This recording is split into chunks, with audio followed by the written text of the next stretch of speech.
full house. My name is Shamina de Gonzaga. I'm one of the co-founders of Indocumentales and executive director of World Council of Peoples for the United Nations and What Moves You, one of the partners in this project, along with Cinema Tropical and NYU Center for Latin American and Caribbean Studies.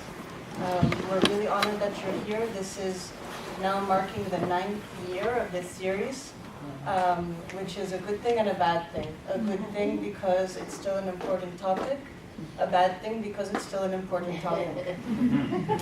The film that we're showing tonight, I'm Leaving Now, Ya Me Voy, is a really important film for us to see because as the writer was just commenting, and he's here in the room in the back, Josh Alexander, and the directors, Armando, Croda, and Lindsey, Cordero, who will be here along with some of their cast members for the panel discussion following the film. It's political because it's not political. And we're reminded that it's the human experience that's really what's beyond all of the discourse that we hear in the public eye. Without further ado, I'd like to invite my colleague Pilar from Cinema Tropical to tell you a little bit about this impressive film. I also want to beg you, since you've made the effort to come out tonight, sometimes we don't run through all of the credits in a film. Tonight that will not be the case because there is an epilogue, which is important for us to see, and the panel discussion will follow the screening. In addition to the writer and directors of the film, we also are going to be joined by Andrew Lim, who's the director of Quantitative Research at the New American Economy, and who will contextualize this film for us in the numbers that are also a big part of this discussion and help us look at it from that really important perspective. Pilar, please go.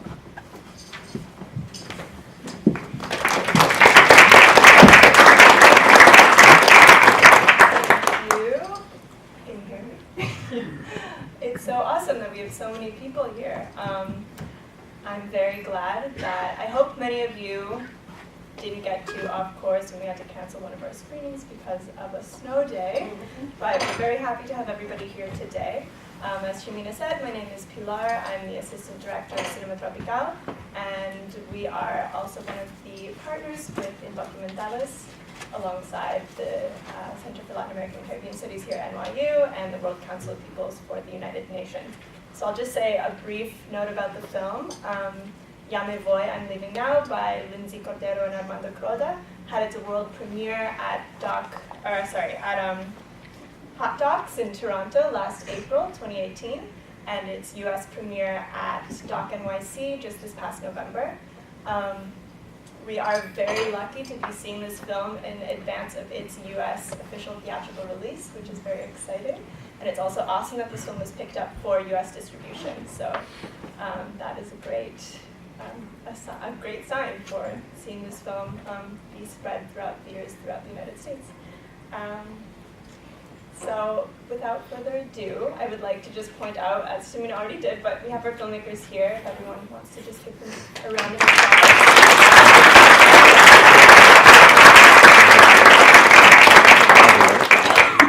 And I will also just mention that we have our second screening of Indocumentales on Saturday, April 27th, which will be a screening of The Unafraid by Anayansi Prado and Heather Cork. So, although that will be our rescheduled date for the screening, which was canceled due to the snow day. So we hope you guys can make it out on a weekend and have another full house. Yeah. Thank you. Thank you, Pilar. Just one last word. We're also fortunate to have with us teacher fellows who are part of a new program that CLACS, the Center for Latin American and Caribbean Studies, has launched. So that curricula will be developed around these films and this content. We hope you know that in case you yourselves are educators or you know people who are, this is an important piece of the project. So thank you, and we'll see you again after the film. Thank you again for this wonderful film. As you can see, we're fortunate to have the film very well represented with us tonight. And I'm sure there are going to be many, many questions and comments for you. As we also have with us Andrew joining from the New American Economy, I thought perhaps we could begin by contextualizing, so taking a step back, and then we'll return to the film itself, looking at the issues that are touched on through Felipe's experience. What does that look like right now in the global stage? And just it seems, or the assumption, at least when I watched the film, is that Felipe is undocumented in the States, or perhaps he would have gone to see his family before. Andrew, I know you can see all of our speakers' bios on our website if you would like. But Andrew, as Director of Quantitative Research at the New American Economy, I know you've been studying some of these trends. Could you describe it for us in New York and nationally? How many people are in Felipe's situation today, more or less? Sure, and thank you for inviting me here, and thank you for this wonderful film. So I'm Andrew Lim. As Shamina mentioned, I'm the Director of Quantitative Research at New American Economy, and what my organization does is we do research on the demographic and socioeconomic characteristics of immigrants here in the United States.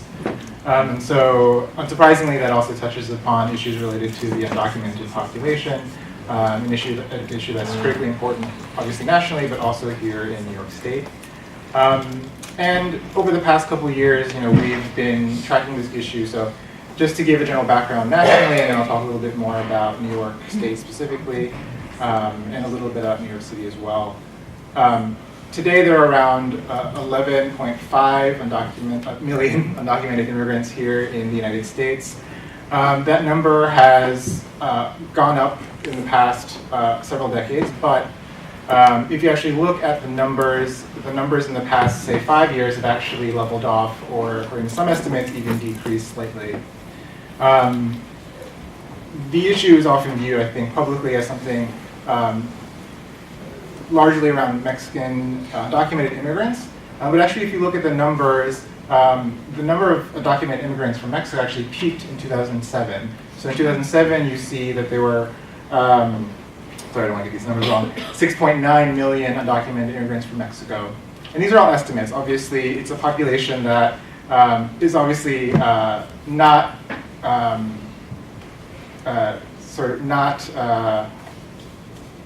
predisposition to participate in things like the census, which we can talk more about and what the implications are in 2020, which is another issue that I think is really important when talking about this. But there are ways that we've developed to sort of look at this population from the census data and other forms of information that's been gathered by the government and by other sources. But anyway, in 2007, 6.9 million, you sort of fast forward 10 years, 2017, and that population has actually decreased by 1.5 million, so around 5.4 million undocumented immigrants from Mexico. So that's quite a significant decrease in a relatively short amount of time. And if you look at New York State in particular, you also see a similar decline in the number of undocumented immigrants. So as recently as 2014, about 900,000 undocumented immigrants in New York State. And in 2017, that actually has decreased now to 800,000. And I think you saw in the film as well that there's a diversity of, obviously, immigrants in New York, sort of the premier gateway for immigrants coming to the United States in the past more than 100 years. But the undocumented population as well reflects this diversity. So nationwide, if over half, around 55% of undocumented immigrants have come from Mexico, actually if you look at New York State, only about 20% have come from Mexico. Other countries in Central America, South America, but also from Asia as well, China especially, the Philippines as well. So you sort of saw that reflected in the movie. You saw him working with a lot of other people who collect cans and other bottles, working at the recycling center, and sort of just when you go to Manhattan, to Chinatown as well. I was something that we don't look at normally that I thought was interesting, and Shamina talked about this, is looking at the number of undocumented immigrants who report themselves as married, but who also report that their spouses do not live with them. And so that's actually, I was surprised by these numbers as well. So when looking at marital status in New York State, we found that about half report themselves as single or unmarried. About the other half report themselves as married. But about 64,000 of them reported that they did not live in the same household with their spouse. So that this sort of doesn't include people who are separated or divorced. They're still married, but just not living with their spouse. And and about 60% were men, and the other 6% women. If you look as well at the period of time that undocumented immigrants in New York State have been in the country, because of this decline, you're actually seeing that a lot of the undocumented immigrants that have stayed are actually been here for a long amount of time. 80% of undocumented immigrants in New York State have been here for more than 5 years, and a good majority have been here for more than 10 years. So this is quite an established population. But obviously there are still difficulties that they're faced. Obviously, first and foremost being the lack of work authorization. So we also see, from an economic point of view, that a lot of them are considered self-employed. And I think, in an optimistic point of view, you can think of them as entrepreneurs. They're starting off on their own. But really, this reflects the fact that they cannot find regular work. And they're often put in situations where they will need to, as you saw, maybe start a business on the street, selling food, collecting cans, doing odd jobs, construction work as well. And so something like 1 out of 9 undocumented workers reported themselves as self-employed. Lastly, I guess I can touch on some of the language issues you saw as well in the movie. We looked at English language acquisition and proficiency for undocumented immigrants in New York State. And 49% reported either having a very poor command of English or no command of English at all. And so these, again, are sort of these challenges that are facing this specific subset of immigrants, in New York State. I think perhaps in the city, it's likely perhaps easier to survive in a place where your language is spoken, whether it's Spanish or Chinese or whatever it might be. And this is also why you see the concentration of undocumented immigrants in cities, where there are more immigrants in general, and to support a sort of community. And I'll leave it at that. Thank you, Andrew. In terms of how you and Lindsey, Cordero, Armando, Croda, just to remind you, directors, and Josh Alexander here, the writer, you came to this story. You're of Mexican origin yourselves. Armando, when we spoke in preparing for today's event, you mentioned that in Mexico you would inhabit different worlds. And here in New York, you came to meet Felipe in a sense. You weren't searching for his story. His story came to you. I think it could be interesting for the audience to hear a little bit about how that happened. Yeah, so Lindsey and I were both Mexicans, and we live here. And since we got here, we started working with the Mexican community, first in the Bronx, with ex-gang members. We did a documentary about that group, that they were like trying to recover from all the violent times they lived when they were younger, and joining gangs.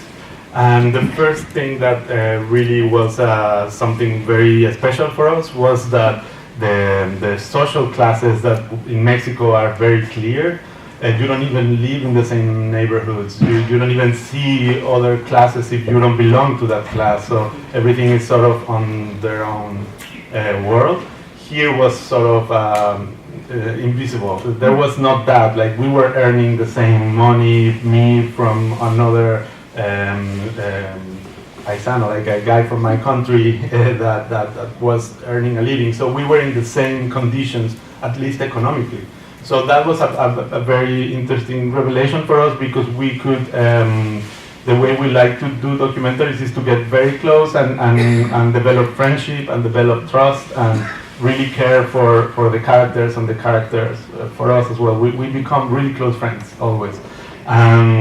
That was like a very interesting ground for us to work with them and develop the friendship, because in Mexico could have been very difficult, like sometimes with indigenous communities, you have to go far away, and they feel you don't belong there, and you don't belong there either. But here, like, it sort of like disappears. This social border disappears, and we just took it from there. And with Felipe, he will see us going to the Bronx with our cameras and because he was picking bottles, he was our neighbor, and we would give him our bottles every Tuesday, and he would just, we'll see us go out to the Bronx with the cameras, and one day he asked us like to record a message for his family, and he sang a song.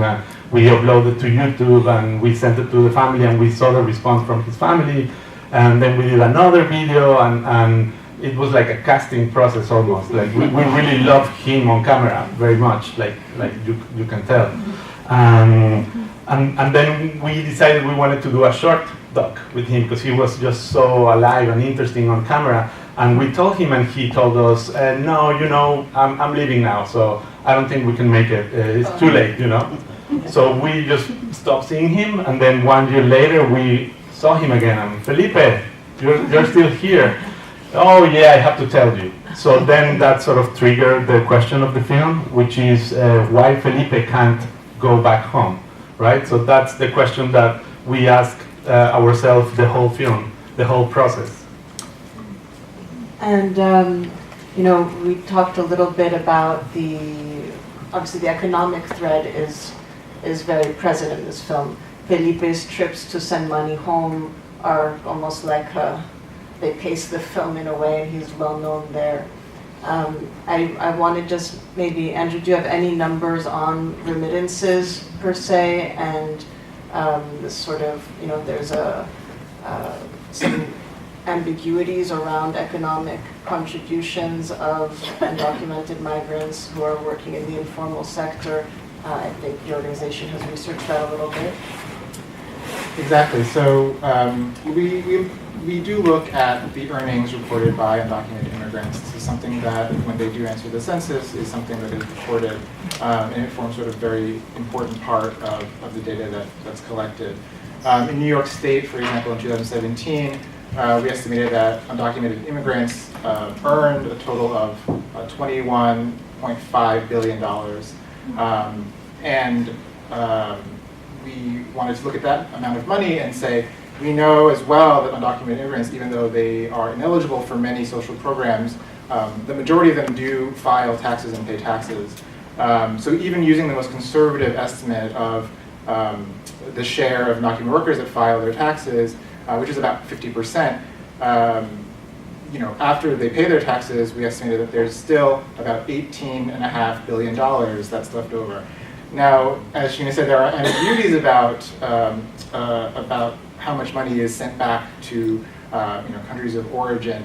It largely depends on individual family situations, you know, families that might come together, families that are separated, how much money is being earned. And so there are different studies that I'm familiar with, and I'm sure there are others out there, that have looked at it at a country-by-country basis in terms of foreign nationals, or looking at different levels of income. The data is very varied, is how I'll say it. So for us as an organization, we weren't comfortable picking just one and incorporating it into our estimates. But just to let you all know, you know, there is a significant amount of money. It ranges. The range that I've seen is from as low as 10% of their income to as high as 60%. So it's a huge range, and again, it sort of depends on their individual situation. Thank you. And also, you had mentioned that Felipe guided your approach. He wanted you to showcase the intimacy of his life, both in this turmoil, the crisis with his family and the debt, in his personal life and his, you know, the complex relationship he has managing his wife in one place and his affections in another. Could you describe a little bit how did you approach that as outsiders being invited into this man's drama, essentially real life drama? Yes, so when we started working with Felipe, it was very clear to us that Felipe wanted to do this video letter for his son Cesarin. He felt very troubled. His soul was very troubled because he left his son when he was just 8 months old, and he came to the U.S. by coincidence. He really didn't want to come here, but he was asked to accompany a niece so she wouldn't do the journey alone. So he was always, his biggest dream was to reunite with his son Cesarin. So it all started sort of like this love letter to Cesarin. And then we realized after a couple of months in the filming that there was also a debt, and that also, we knew that was also going to become an important part of the story, and we wanted to explore this theme. And then we found out that his sons, he has three older sons, they were very deeply in debt. They had mortgaged the house that he had built for his family with many, many years of sacrifice and sending money. So he didn't want to lose his house, but he also didn't want, he wanted to help his family. So he's a man that always wants to help. He feels guilty because he came and left them. So he feels like this need to be there for them and help them. Even though everyone outside of him and around him, like his brother, knew that his sons were already old and they were old enough to take responsibility of their actions. So then we explored this issue about the film, and we did it through interviews, and we wanted to figure out why he felt this need to help his sons, even though they were old and he was sacrificing his retirement. And then we felt that the story couldn't be complete without the love relationship, because Felipe, being far away from his family for so many years, he had developed sentimental feelings for other women. So this was something that we wanted to explore. How does an immigrant live through how does an immigrant go through being far away from their families, and how are they able to stay faithful, or how are they able to leave their past lives behind and start a new life with a new family. And it's interesting because his older brother, who is always like the big brother, he's the smallest brother, he's younger but acts as the older brother, because he's always like telling Felipe what to do and he should do this and that. Well, he came here and left his family and started a new family. So we see that this is a very recurring pattern in the immigrant community, and we thought that it was very interesting that here we have two brothers, that one decides to leave his family and start a new life here, but Felipe is very determined that he wants to go back, and even though he develops like this sentimental relationship because he was looking for companionship, as you can see in the film. It was a life filled of solitude, but even that, he was faithful to his ideals of returning back to his family and be the breadwinner. How do you say that? So to support it. So for him, he feels at his best when he is able to provide for his family, and if he's not able to do that, then he loses his position. So yeah, we explored those three themes that were able to get us in a very close and intimate space with Felipe, his love relationship, his solitude, and his relationship with his family. Thank you. Josh, as a writer, how did you go about, because it's so personal that one almost, there were times when I almost felt, oh, should I be this close to this person's life? How did you approach that as a writer? Well, one thing just to add to what Lindsey was saying, I think one other very unique thing about the story that Armando and Lindsey, when they first started working with Felipe, aligned on, which I think is interesting, is that this was a story about an immigrant desperate to get home. And that's not the story that we typically are seeing in films. That's been one of the things that's been, I think, most resonant when we've screened this in Mexico for audiences as well. And also that he really wanted, I think Felipe expressed a desire to be able to show his children what his sacrifice had been, so they could understand him better. And Cesarine wasn't calling him father, wasn't willing to call him dad, and that is a repaired relationship. Cesarine has come with Felipe to the film festivals, and the two of them come up on stage, and everyone's in tears, and Felipe starts singing, and it's pretty wonderful. But it's also a very hard life he's returned to. He was sending home $250 every 2-3 weeks. 3 weeks here, and he makes $7 a day selling candy on the street in Chalco now, so it's very difficult. $10, yeah. But I get, as a writer for documentary film, I get involved at different stages. Armando and I have actually done a few films together as writer and editor through the years, and I knew about this film, and they brought me on once they'd finished filming, and so I really got involved in the edit process. And one of the roles as a writer in a documentary film is to try to kind of figure out what is the best way to tell the story. There's a lot of footage, there's a lot of different ways to do it. They had experimented with a lot of different ways of telling the Felipe story. They did talking head interviews with him, and one of the initial decisions we had to make was whether to include talking head interviews, and one of our feelings and discussions was that created a distance for the audience, and it's actually what you see more often in these types of films is talking heads. And so we wanted to actually take that layer out. Felipe at one point in the film kind of fell in love with Lindsey. So Lindsey kind of became a character in the film because he was calling her all the time, and Armando was like, we're filming this too. I also felt, when I started watching the footage, I also felt I was like, let's not do a meta film here. Let's just talk about it. But part of the questions became, how do we best tell this story? Where do we start? Where do we leave?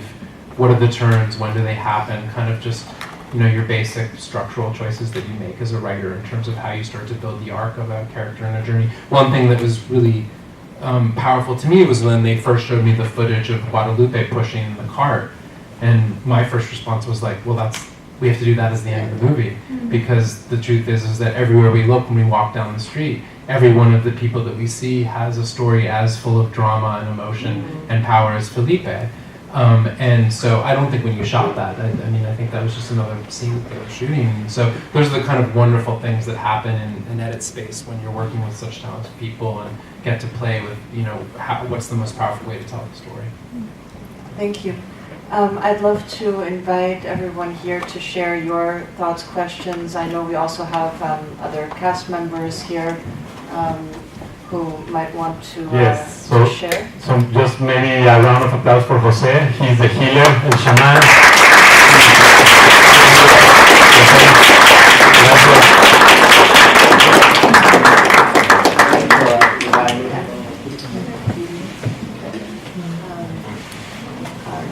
Okay, could I get a round just to see who's in the audience? Could you raise your hand if you'd like to?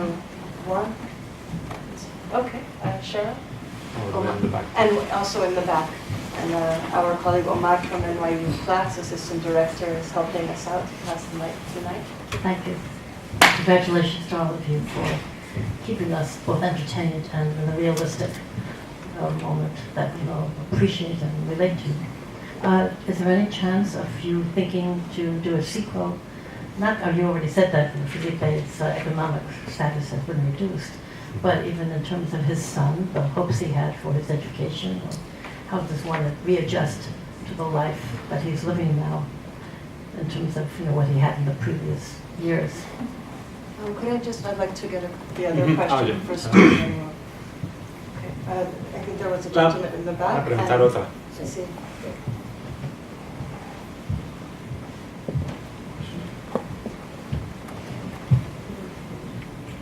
I actually have a few questions. I'll just leave just one. I was curious as to if there was a reason for the scene where he's walking towards he goes towards the statue of Sun Yat-sen in Columbus Park. I'm just curious.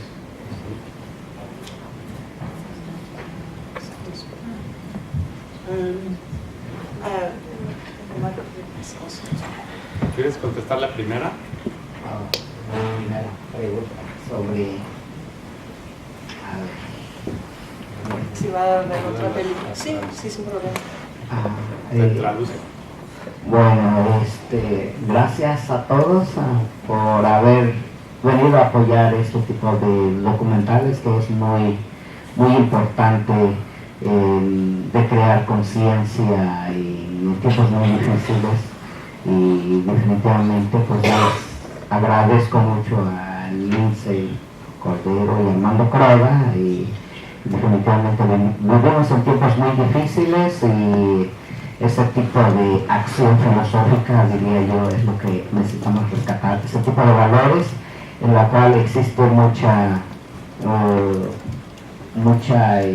desinformación en toda América Latina, y en esta cruda realidad de la vida de Felipe a través de este documental, de los extremos climas que existen. En el caso, una acción muy humanitaria de recolectar, pues reciclar botellas, y para que muchos pues denigrante, pero más allá de la denigración, estamos en una situación en la cual si se gana un poco de dinero, como él siempre dice, y también estamos colaborando en la protección del medio ambiente. Entonces, en este caso, mi condición... Sí, solo para traducir, ¿no? Okay.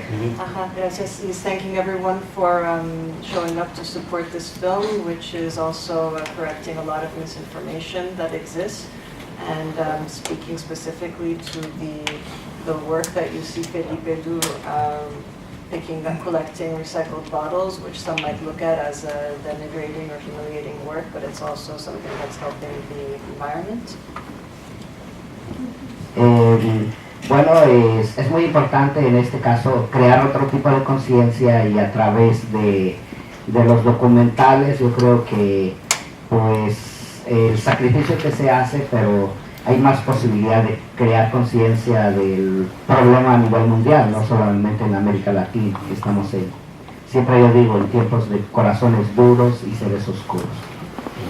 Saying that documentaries such as this can help to raise consciousness and enlighten hearts and corazones, duros. hardened hearts, and y la segunda parte, Tiempos oscuros. Los tiempos in oscuros. times of darkness. So the documentaries are shedding light. Y tenía algún comentario sobre la pregunta si tendrían que hacer otra película para enseñar lo que sucede después, o sea. Sí, es muy importante seguir con el esfuerzo en este caso, porque vivimos en un tiempo de mucha información, pero al mismo tiempo nos atrapa lo que es la publicidad, la mercadotecnia. Y entonces vivimos en un tiempo donde se puede saber de todo, pero por la apatía y la falta de información, y esto precisamente los medios masivos de comunicación hacen este tipo de trabajo. Entonces, desde un punto de vista comercial, es más humano y rescatar ese tipo de humanidades. Un excelente trabajo en el concepto del trabajo de los antropólogos, etnólogos, grandes humanistas. Gracias. So you're saying that yes, more documentaries like this are needed because in times of mass communication, which is very commercially focused, we're actually losing information that's valuable, and this documentary and perhaps a sequel might solve that. Do you have any comments on the questions? Yes, when we started doing this film, we knew from the very beginning that we were only gonna work portraying Felipe's struggle to get back. But now that the film is finished, and we still hold a very deep connection with Felipe. We talk to him on the phone many times, and when we go to Mexico, we get together, and we've traveled together with the film.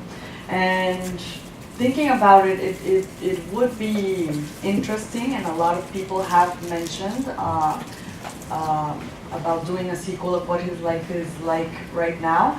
And it's pretty sad because he ended up having to sell his house because of his because his older children got so deep in debt that they had to sell the house.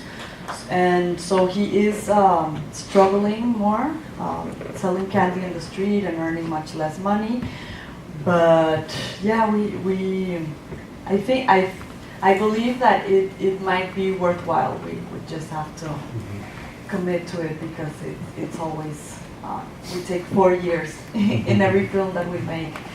But yeah, Felipe is a great person and has so much to give, and it was wonderful to work with him. And the question about the monument and Okay. Yeah, so no particular reason for that. Like, no, it's not meaningful to the monument itself, but this is a place where Felipe used to go to relax, because he worked in Brooklyn, and to have a fun day, he would either go to Coney Island to swim, like you saw, or he would just cross the bridge and walk to Chinatown, buy these egg breads, and sit down in Christopher Columbus Park, and just have a moment alone. And why we used it, I think, has to do with the work with Josh, the writer, because we felt that was the moment where we better capture his loneliness and him missing his son. That was a moment where we really felt we had that emotion from him, and that's the only reason why. We were gonna go back more times there because he really liked to go there, like Coney Island, and we recorded, but we didn't use them all the times that we went there.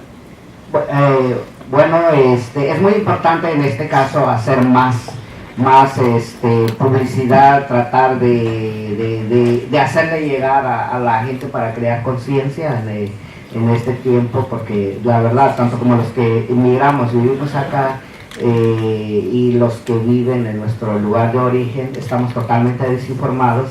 Y yo veo en este punto de vista, desde mi punto de vista como indígena, más allá de ser mexicano.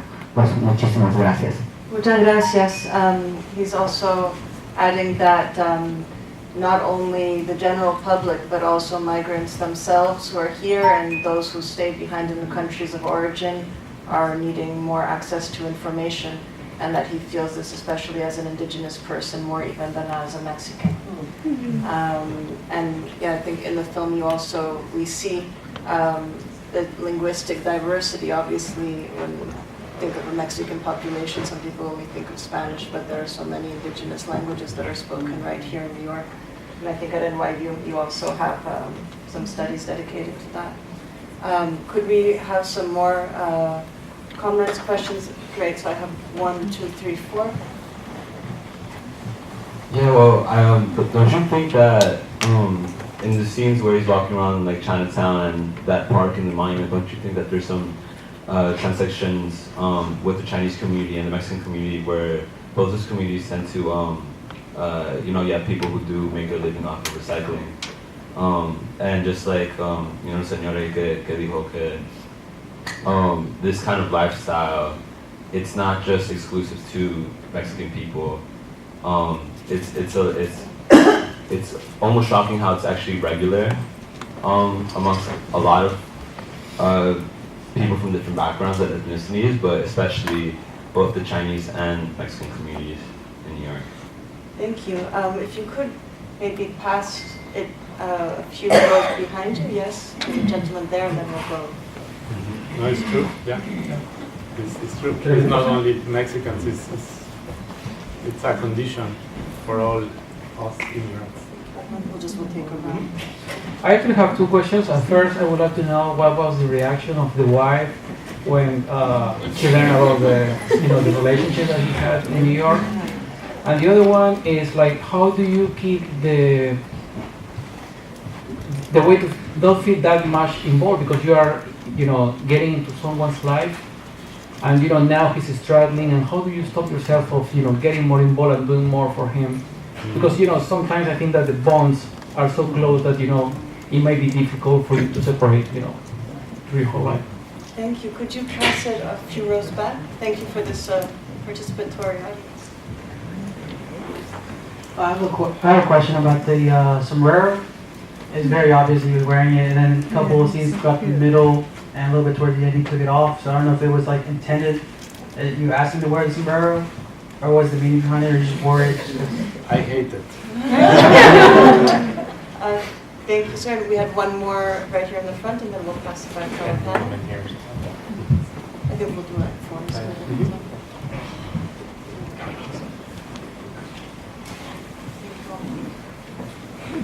Hi, thank you for being here. My question is about if Felipe ever shared with you about earlier in his time in New York. It seems like so important to the film that this is at the end and it's when Cesarin is a teenager, but if he ever shared that when he first left Mexico, he was even more homesick and ready to go back and just ended up staying for a long time, or if that's something, that homesickness is something that got worse over time, and kind of what his journey with that was. Thank you for your question. We'll do another round after. Thank you so much. Similarities, Mexican and Chinese communities, and perhaps others. Yes, I just agree with your comment. It's not only like you see every kind of people picking bottles and every kind of people doing different kind of jobs, and I think we just do what we find and what we can and what we like. And I agree with you what you comment that, well, I just bring it back that I think the Mexican community specifically, there are many that like to be their own boss, you know, and they don't like to, you know, just receive orders and be enslaved. I mean, not everybody, but it's very common, at least from what I, you know, could see, that they just like to be the owners of their own time. So picking bottles is something that is dignifying, and it also gives them the money they need to share with their families, right? And I can answer the sombrero. Yeah, and I said that I didn't like it because it's very difficult. I did the camera work, and it's just very difficult to frame with the sombrero in the middle all the time. And then it's very dark in his face and very bright outside, and it just it created a problem. But also was part of Felipe. He was wearing the hat the whole time, so I wouldn't ask him to take it out, of course. But what he would do, and that I also hated a lot, is that he would sell it for like $20 or $30, you know, and then he will be without a hat one day, and I'm like, Felipe, continuity. Got his hair without telling me, or then he buy another hat, but it was red, and to me was a problem. I didn't really like the hat very much, but you know, it's part of the film, and it is there the way it was whenever we visit him. And you ask another question that I can't answer, which is the wife and the bond between yourselves and the wife. Like Felipe's wife, how he took it. Well, she hasn't seen it. And that says a lot. Felipe, one thing that, you know, the sex scene that is very strong, that was Felipe's idea, because he was sort of, you know, he was not proud of saying this, but I kind of think he was proud, but that's not the right word. He was honest and conscious with his wife that, you know, it's been more than 10 years, it's been 15 years, let's not play fools, you know. Of course I'm gonna have lovers here, and I'm okay if you have lovers there, because, you know, it's such a long time, so let's not play fools. So that's what Felipe says. That's what Felipe says, yeah. So he really wanted to show that to his sons, you know, that's the life here, and that's reality, and he was very brave enough to show it to the camera, and you know, I think he's very brave for that. But that being said, when we show it in Mexico, we invite, of course, the whole family, and his wife didn't want to come. And Cesarin was totally fine with the scene, but then another son, Alfredo, right? He felt uncomfortable with the scene, you know. So it's you know, it's difficult. We didn't want to show it. I think it was a very hard decision for the three of us to like, should we, is this necessary? And in the end we felt it was, because it's, you know, it shows you how lonely he is, and the difficulties that he goes through that matter. And we were also trying to build a love story, you know, so it was important. What about this question of the proximity between yourselves and Felipe? How do you handle that relationship? Well, it is very difficult. While we were filming, we would always have this joke that we were always living the life of the other. And yes, for 4 years, we spent so much time with him. We would see him like 3 or 4 times a week. Fortunately, we lived close to each other. We didn't have to go all the way to the Bronx. But it is hard, but it's also amazing. It's one of the things that I enjoy so much about this job or this art that we do is being able to get out of yourself, get out of your comfort zone, get out of your reality, and learn from other people's experiences and ways of life. And that was worth so much the time that we spent and the difficulties that went through. Just being able to just spend time with him changed his life, and it changed my life personally. And it's an experience and a friendship that I will always cherish and hold in my heart. And we try to keep the relationship, and we're not as close anymore because he's far away. We're involved in other projects, but we're always trying to see, or calling him, or he calls us, and see and keep the relationship even if there's distance. And this question about earlier in life, can any of you speak to that? Was there... I just wanted to add one more point to Lindsey's there, which is that it's a very difficult thing that documentarians have to debate when they're following someone as intimately as the two of them did with Felipe about, do you help? How do you help? Is there a necessary distance that has to occur between filmmaker and subject? But a couple of interesting things with this film when we screened it in Hot Docs. At the premiere, a man came up to us at the end of the screening and said, "I can't leave tonight knowing that he's in debt." So he paid off at that point what we thought was the rest of Felipe's debt. It ended up turning out that Felipe had more debt.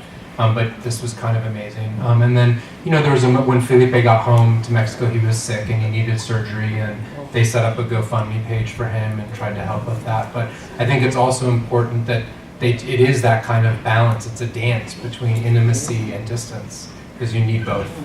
And it's a difficult thing to tread as a filmmaker. Thank you for adding that, Josh.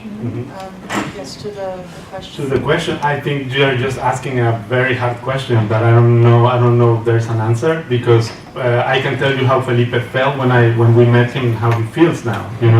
He was missing Mexico desperately, and now he misses New York desperately. So that's life. I'm sure he missed his son the whole time, and sometimes more, sometimes less. I'm sure he was extremely happy when he got home and got his love back, and now he misses New York back again. So such is life. And also that's part of the dichotomy that we are trying to show in Felipe's life. His life here had a lot of joy in it as well.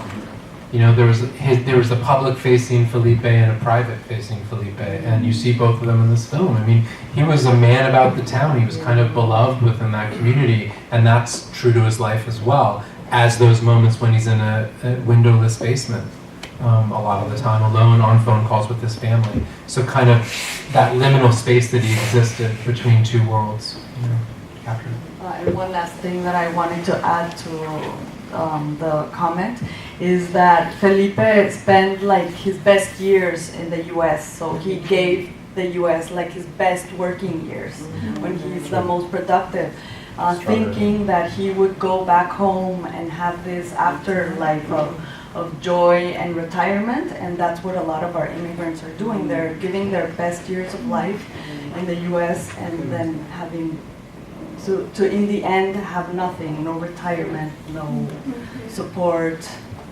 And it's kind of sad.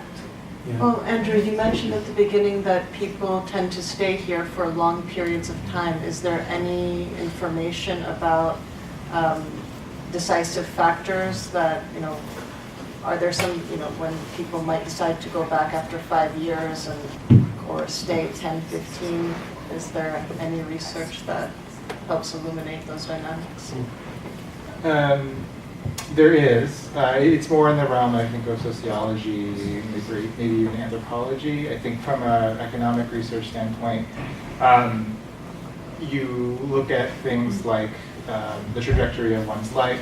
Most undocumented immigrants come here, as you said, when they're in the prime of their working age, in their early 20s, and they stay because they are productive, they're strong, they can work. And that's reflected in sort of the demographics, the age breakdowns that we see among the undocumented population. Overwhelmingly, I think it's more than 80% are between the age of 16 and 64. The comparative number for the US born is something like 55%, right? So that gives you an example of just how sort of in the middle of the age spectrum this population is. So that completely, I think, to your point, in terms of the decision to go back, I think, again, it's something that depends on individual situations. There are, people who spend time here, have lives, have personal lives. Perhaps if they were younger, maybe they would have gotten together, had a child here in the United States who would be a U.S. citizen, and that further complicates the matter. So, we've been able to look at, the children of immigrants as well as undocumented immigrants, and there are millions of children who are in the United States. I believe there are something like 11 some odd million children here in the United States who have at least one immigrant parent, and I believe it's around 4 million that have at least one undocumented parent. So, and since they're born in the United States, obviously they are citizens. They may not be citizens of their home country, and so there's a tension there as well, I think, in the nuclear family of what do they do in the future. Thank you, Andrew. We had one last question, or two last questions, and then, okay, 3 last questions. 4, my heavens, okay, and then we'll continue the discussion at the reception outside. I'll ask everyone questions and answers to keep our comments brief. Thank you. So I have a question from a filmmaking perspective about how you negotiated, and also editorial and screenwriting, how you negotiated the scripted piece versus like just following him and taking shots in order to tell the story that you wanted to tell, but also stay true to his natural kind of progression through life.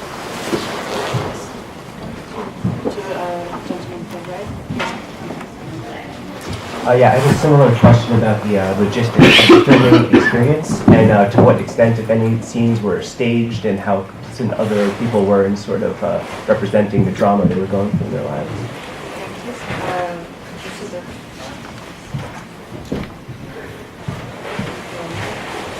The gentleman behind you, and then this is the last question or comment of the night. Sorry. I had a 2-part technical question and also a question about the narrative. One, in relation to the sound, how you guys were picking up all the dialogue moments, so as to not like obstruct the natural flow of the scenes. 2, how much footage were you guys going through at the end of 4 years of filming? I imagine it was quite a lot. And then, sorry, the third question, Guadalupe was his girlfriend. I was wondering if you guys maybe kept up with her story, like what is she up to now? Like I know, because I know that she obviously wasn't the focus, but she played somewhat of an important role, and I was just wondering about that. Thank you.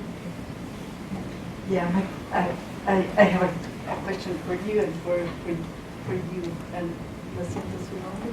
José. José. Esa escena que tiene con José con Felipe es muy, me impactó mucho. Yo quería saber si usted tenía una relación más larga con él, porque en ese momento de interacción era una interacción de mucha profundidad y de mucho el consejo que usted le dio y cómo lo dio, ¿no? Eres como un niño, le decía usted, ¿no? Cómo lo vio era como que si había una relación de larga edad. Entonces yo yo quería saber cómo fue eso. See, the question is if Jose had a longer relationship with Felipe because the way he addresses him, the feedback he gives him about how he has the heart of a child, it's as though there's an intimacy there that doesn't seem superficial at all. Con su permiso, pues empezamos. Sí, con él. Okay. Contigo, José. Pero no voy a pedir a todos que, porque ahora nos tenemos que... Tiene que ser rápido. Entonces todos muy Bueno, pues muchísimas gracias por esta atención. Mi colaboración fue muy corta y definitivamente pues no, yo no lo conocía, era la primera vez que me lo presentaba. Entonces, pues como es documental, es un acto de la vida diaria y ahí precisamente trato de plasmar como... Me fue un poco difícil porque siempre me cautivaba también las cámaras, pero traté de concentrarme y hacer mi trabajo como eres acostumbrado. No estoy pensando ahí como actor, sino que mi trabajo regular. Por eso precisamente ahí lo que les explicaba de que desde un punto de vista indígena, de la tradición ancestral, y esto precisamente yo soy una de las pocas personas que está rescatando lo que es la sabiduría tolteca, la filosofía mesoamericana. Gracias. So he's saying for him it was another day at work. The cameras were a bit distracting. He did not have a previous relationship with Felipe, but he tried to do his work with the same integrity that he would normally, and he considers himself as an indigenous person who's rescuing and maintaining the Toltec and Mesoamerican traditions, which we get to see a glimpse of in the film. Great healer. Highly recommend. And the subject of the new film that Armando and Lindsey are shooting right now. So we are working with Jose. Yes. Oh, thank you. But I think I can answer 3 of the questions. It was about 80 hours of footage, which is actually a dream. The last movie we'd done together was 275. I just come off of a film that was 1,500 hours of footage. So it was actually a great joy they actually shot in quite an efficient way. Still tough to figure out how to do 70 minutes from that. But, and in terms of the scripted thing, I think that the idea of scripts and documentaries is a little bit misunderstood or confusing. It's a conversation that's coming up more now in documentary filmmaking. It's not scripted in the sense of like preordaining or pre-writing what's going to happen, but in the improvisation that occurs when any director is working with subjects. You know that there's things that you need to capture in order to follow their story. One example of that is specific to this film is that it was very important in this film to show this struggle that he has between his family at home and people that he was falling for here. And when they first started filming him, he was not at that moment in a relationship. But one day they were filming him at a Mexican Day parade and he met Guadalupe and they said, hey, why don't the two of you hang out? And they kind of fell for each other. So it was both very important because Felipe wanted his children and other people to understand kind of the stressors that one has, but then this kind of glorious friendship developed on screen. So, I don't know if that answers it a little bit. But. Last comment. And the sound. So Lindsey is a sound recordist that is really good. Sound recordist, camera. She's amazing. And I also have to say that in documentary sound is like 60%. So at least for us. So she can, place the boom here and I'm gonna change the frame. I'm not gonna tell her to bring it up. Sometimes. If it's too beautiful, the frame. But usually it's more important the sound for us. So she would mic everybody that is on screen and she would place the boom properly, like very close and with the right, the right way. And I'm gonna say, also, well. Stylistically, one of the decisions we made in the edit was to let the soundscape of New York City be predominantly what the score is, except for these 3 moments that music came in. And there was incredible sound designer in Mexico. Yes, and I take the time also to acknowledge Javier Velasco, which is a co-producer. He's here.